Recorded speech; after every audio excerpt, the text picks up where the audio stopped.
I mean, similarly, with it all being about starting with framing, my bad point is going to be one that's all about historical framing. It's going to be a player from Rogue, but here's the thing, I already did Larson last week, Racco. The player this time is another veteran. It's got to be Patrik.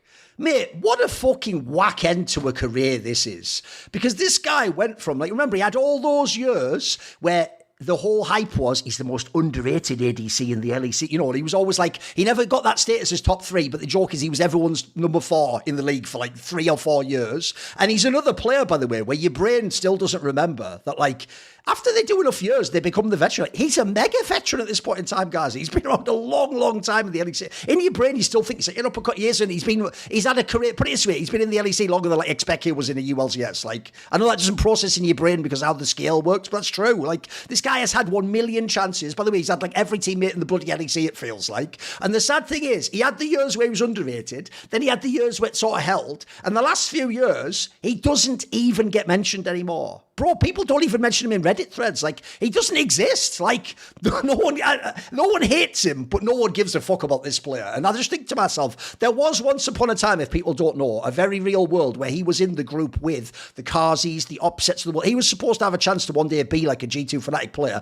Those days are not only long gone, but he almost seems like an irrelevant player in the league right now. Like put it this way, if he gets replaced by Rogue, I don't think there won't even be any fanfare. Like, what a kind of like underwhelming end to a career for someone who did at one point have real potential and was on real teams that were playoff squads, mixing it up, potentially could have gone to Worlds, etc. It's kind of just like such a whack end. As someone who likes narratives, this narrative is very unsatisfying how the Patrik story's ended. What do you think, Racco? Where are you at on Patrik? I mean, the craziest thing to me is like I don't even feel like there's a lot of people coming for Patrick's head. No, not at all, mate. It's just there, you know, he just plays. But I remember when he came into the LEC, or I think maybe even was ELCS at the time as Sheriff, like it was very, very exciting player at the time. Like amazing, like solo queue demon, very good. And even in his H2K games already at the time, like he was like coming up, but like that whole didn't at some point when he was playing in XL, like he was just the sole reason they were winning games at some point. I think this was around the time when they had Dan and Nuktak. I think it was that year. Like he was just like carrying that team individually. But at some point, like when I saw that Patrik was in Rogue this year, I was just like, okay, well, was there actually no one else? Like, was there actually no one else? You know, I did hear, by the way, they had a million names first that they went for before that. He was just like the last one left us, but for real.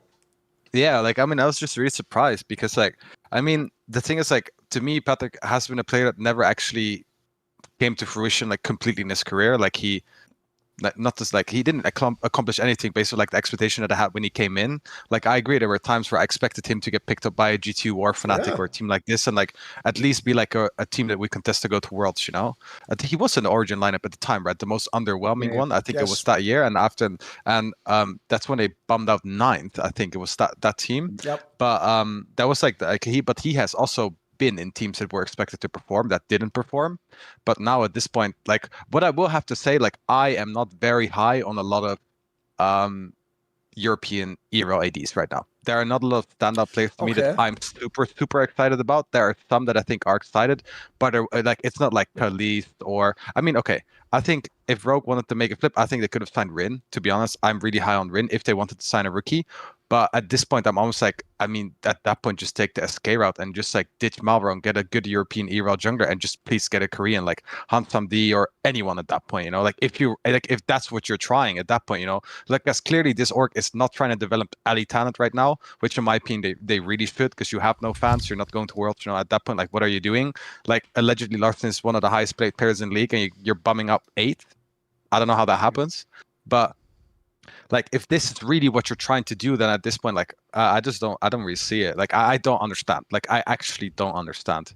Like this is just confusing to me. Like yes, on the Patrik part, but also on the Rogue side, you know, like I just don't understand what is he doing here. Like because I was really high on this player historically, you know, but there have been some games like where I'm just watching Rogue play and I'm like, what the fuck is going on? No, mate, when you saw the roster for this year for Rogue, it looks like not a bad roster, just not if it's 2025. Like, the roster on paper looks great. Look at all those names, but it's not like 2 years ago, is it? You know, like, that's exactly. The thing is also like when we were in like with Flag was at when we went to MSI last year, we scrimmed a lot against BFX, where Execute actually was playing in their SK team at the time, and I was just like, well, okay, like they brought this guy back, and like he was pretty good, you know, and like I don't like feel like the European support pool is like mega strong. I can this guy see be really good, and maybe Patrik plays a bit better too, you know, and like maybe there's something there. And then I don't know. It's just maybe if we were 2-3 years ago, this could have been really By the way, fair play to Execute, though. He did unintentionally provide one of the most entertaining moments of the split, which was that stupid excuse as to why he sort of said the equivalent like kill yourself or something, where it's like, no, in Korea it means like focus on yourself and you'll get like, even though he's been in Europe for all those years, you know, where you had to do that apology for it, he said it's all of you.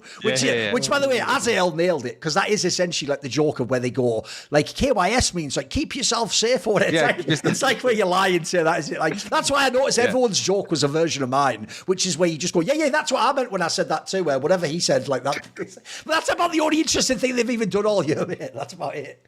And it was probably like Rogue's most exciting thing all year. It was. Sadly. Exactly. Oh my God. Yeah. So, I mean, for Patrik, I just say for him, obviously, there's a lot of people who've just come to the LEC and only seen him kind of the last few years. Yeah. He's not playing the best. I'll try to say the positive things about Patrik, which is firstly, this guy has always been a god in scrims. The reason why he keeps getting so many chances, why he's talked about as highly as he has, despite the fact that he's missed playoffs more than he's made playoffs in his career, is because he's always super, super good in scrims. He's always played his 2v2 is always really, really great, but never shows it on stage. I would say when he came in as a rookie, he was, I think, scouted by Veteran and Kelsey Boza on that H2K team, which literally was like the lowest budget you could possibly imagine. Really clearly on their way out. And he played there. He was in his rookie split. He was basically 1v9ing like literally every single game. And basically he has made two LEC finals. One on Excel last year, 2 years ago. The one, the 2023 one, the one with Abadage, at the end of 2023. He made that, and he made one on Origin, right? But never gone internationally. Okay, so that's the positives, right? Like this is. And he used to be a Draven God. If people do, I know now with everyone thinks Hans Sammy, he used to also be a Draven God. Where if you locked in, you were fucked. You know, true. Yep, Draven God, Caitlyn God. But I would say this. We talked about unrealized potential. I think this is a guy. Basically, he never met the potential that we had. That a lot of people in the scene thought because of how well he was playing in scrims.